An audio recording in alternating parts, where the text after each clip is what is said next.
Olá, seja bem-vindo a mais uma aula do nosso curso sobre a história da filosofia. Na aula de hoje eu vou abordar o pensamento de Aristóteles, um dos filósofos mais importantes da história. Aristóteles ele é natural de Estagira, na Macedônia. Ele nasceu em 374 a.C.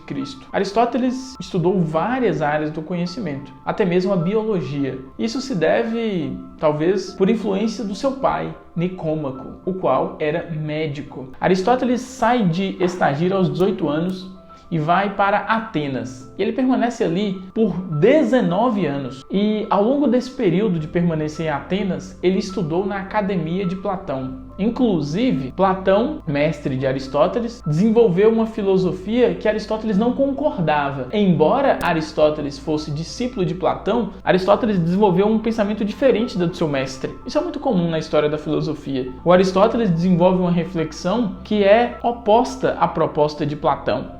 E para a gente começar a compreender a filosofia de Aristóteles, vamos entender primeiro as diferenças entre ele e o seu mestre. Primeiro ponto, Platão valoriza a razão, já Aristóteles valoriza a experiência. Aristóteles ele não concorda com aquela dicotomia platônica que divide o mundo ou a realidade em duas esferas, o mundo sensível e o mundo inteligível, que é o mundo dos sentidos e o mundo das ideias. Para Platão, a verdade não se encontra aqui, no plano material. A verdade, uma ideia inteligível, está em outro patamar, está em outra dimensão, na dimensão inteligível, no mundo das ideias. Então, para Platão, a verdade não pode ser alcançada através dos sentidos ou através da experiência. Já Aristóteles afirma que essa ideia inteligível, essa essência que Platão busca no mundo das ideias, que busca num plano suprassensível, pode ser encontrada através da experiência. Então, Aristóteles entende que a realidade é essa que nós conhecemos e cabe ao ser cognoscente, ou seja, cabe ao indivíduo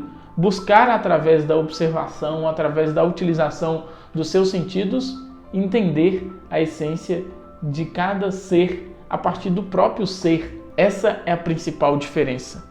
Enquanto Platão afirmava que conhecer é relembrar aquilo que a alma já conheceu, Aristóteles nos convida a conhecer através da observação, através da reflexão, através do pensamento, mas levando em consideração que é preciso observar o ser, a matéria, as características elementares de cada ser. E nós vamos entender alguns conceitos dentro da metafísica aristotélica para a gente entender de forma mais clara todo esse processo. Então, você percebe que a filosofia platônica caminha numa direção mais racionalista e a de Aristóteles mais empírica. O que é a metafísica?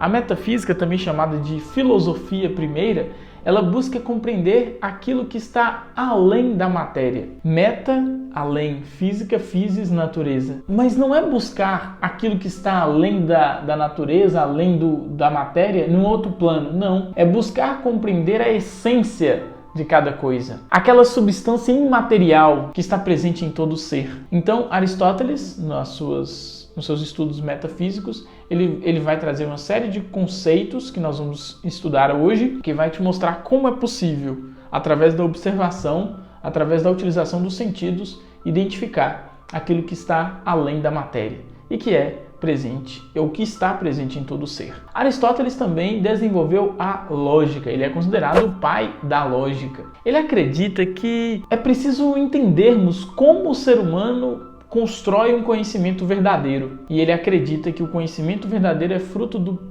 pensamento. Então é preciso seguir determinadas regras lógicas que vão dar coerência ao pensamento e, portanto, ao argumento que vai sustentar determinada ideia. Então, para que uma conclusão seja uma conclusão correta, uma conclusão assertiva, é necessário que o argumento que estrutura aquela conclusão seja um argumento lógico, válido. Então, Aristóteles vai falar que existem dois tipos de argumentação, a indução e a dedução. E atenção para essa diferença aqui, tá? A indução é uma operação mental que parte sempre de uma experiência particular com o intuito de chegar a uma conclusão geral. Já a dedução é o oposto. Eu vou partir do geral e vou buscar uma conclusão particular. Esse processo do raciocínio chamado de indução, ele vai sempre recorrer às experiências particulares com o intuito de chegar a uma conclusão mais ampla e mais geral. Sempre lembre-se de que o processo indutivo vai do particular ao geral. Já a dedução, ela vai num caminho diferente, como eu já destaquei.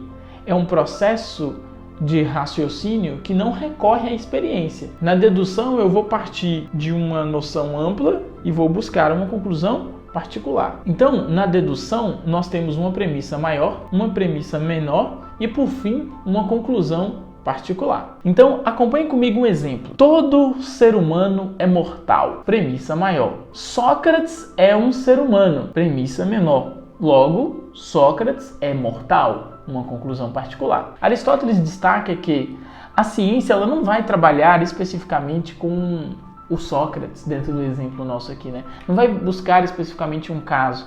Vai sempre analisar o todo. Então, por isso, o processo dedutivo é fundamental. Então, é preciso levar em consideração sempre isso, que essa lógica argumentativa ela pode seguir dois princípios, dois fundamentos, ou um procedimento indutivo ou um procedimento dedutivo. Agora a gente vai avançar um pouco mais na teoria do conhecimento em Aristóteles e eu vou te mostrar alguns conceitos fundamentais para que a gente possa entender de forma clara essas ideias.